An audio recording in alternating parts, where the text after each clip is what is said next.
अलिबागच्या नागावमध्ये बिबट्याची दहशत बघायला मिळाली। 3 जणांवर बिबट्यानं हल्ला केला आणि त्यातले दोघे जखमी झालेले आहेत। अलिबाग येथील रेवदांडा मुरुड मार्गावर नागाव या पर्यटनस्थळी सकाळपासूनच बिबट्याची दहशत आहे।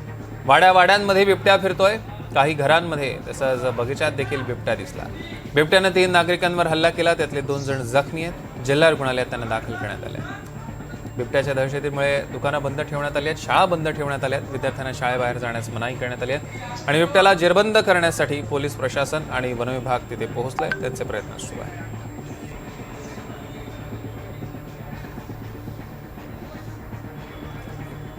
मेहबूब जमादार आपले प्रतिनिधी आपल्यासोबत जोडले गेले। मेहबूब, काय अधिकचे अपडेट्स आहेत?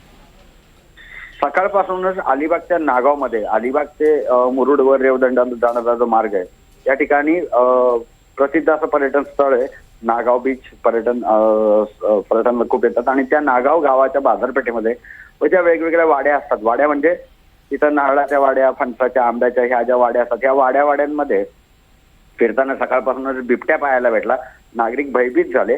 अनेक नागरिकांची जशी वाऱ्यासारखी पूर्ण खबर पोचली नागावमध्ये व प्रत्येक जण बिबट्याला हाकलण्यासाठी किंवा त्याला दूर करण्यासाठी किंवा गावापासून लांब करण्यासाठी व इतरांना माहिती देण्यासाठी प्रत्येक जण तिथं फिरत असताना त्यातील तिघांवर वेगवेगळ्या ठिकाणी तिघांवर बिबट्याने हल्ला केलाय।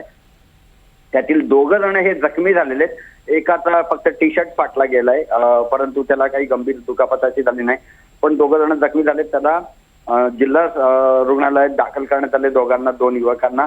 व येथील ग्रामस्थांनी शाळा बंद केल्या आहेत, दुकाने बंद केल्या, व्यापारी संस्थानं बंद झालेली आहेत व शाळेमध्ये विद्यार्थी आहेत सध्या, परंतु सगळे गेट आणि दरवाजा खिडक्या बंद ठेवण्यात आलेल्या आहेत।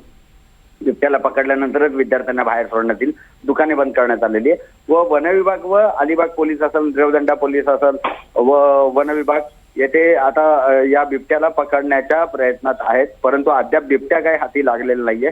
बिबट्या वेगवेगळ्या ठिकाणी पळतोय, तो घरांमध्ये जातोय, काही ठिकाणी बाग बगीच्यांमध्ये, वाड्यांमध्ये फिरतोय, परंतु अद्याप बिबट्याला पकडण्यात यश आलेलं नाहीये। मेहबूब, यावर लक्ष ठेवून असतात त्याचे अपडेट्स आम्ही तुमच्याकडून घेऊ। तुर्तास धन्यवाद।